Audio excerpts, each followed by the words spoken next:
আমি 31 তাৰিখে ৰৈ বিনালে চাবলৈ গৈ আছোঁ। আপোনালোকে টিকেট পালেনে বাৰু? আমি টিকেট ভালকৈ পালোঁ। টিকেট পালা ন?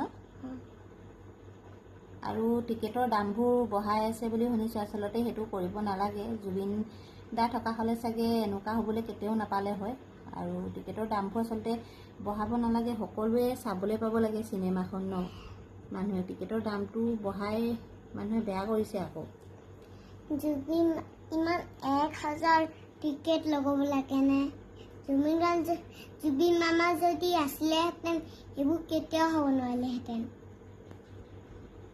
আৰু কোৱা, জুবিন মামাৰ কথা কি কৈছিলা? কেতিয়া দেৱালী তুমি ফটকা ফুটাবা কৈ দিয়া? যেতিয়া জুবিন মামাক আমি নিয়া পাম এগাল দেৱালী বনাম। যেতিয়ালৈকে আমি জুবিন মামাক নিয়া নাপাওঁ তেতিয়ালৈকে আমি বম নুফুটাওঁ। আমি 31 তাৰিখে ৰৈ বিনালে চাবলৈ গৈ আছোঁ। আপোনালোকে টিকেট পালেনে বাৰু? আমি টিকেট ভালকৈ পালোঁ। টিকেট পালা ন? আৰু টিকেটৰ দামবোৰ বঢ়াই আছে বুলি শুনিছোঁ। আচলতে সেইটো কৰিব নালাগে। জুবিন দা থকা হ'লে চাগে এনেকুৱা হ'বলৈ কেতিয়াও নাপালে হয়।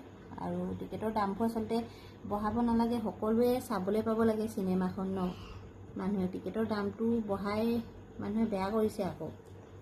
জুবিন ইমান 1000 টিকেট লগাব লাগেনে? জুবিন মামা যদি আছিলেহেঁতেন এইবোৰ কেতিয়াও হ'ব নোৱাৰিলেহেঁতেন। আৰু কোৱা, জুবিন মামাৰ কথা কি কৈছিলা? কেতিয়া দেৱালী তুমি ফটকা ফুটাবা কৈ দিয়া? যেতিয়া জুবিন মামাক আমি নিয়া পাম এগাল দেৱালী বনাম। যেতিয়ালৈকে আমি জুবিন মামাক নিয়া নাপাওঁ তেতিয়ালৈকে আমি বম নুফুটাওঁ।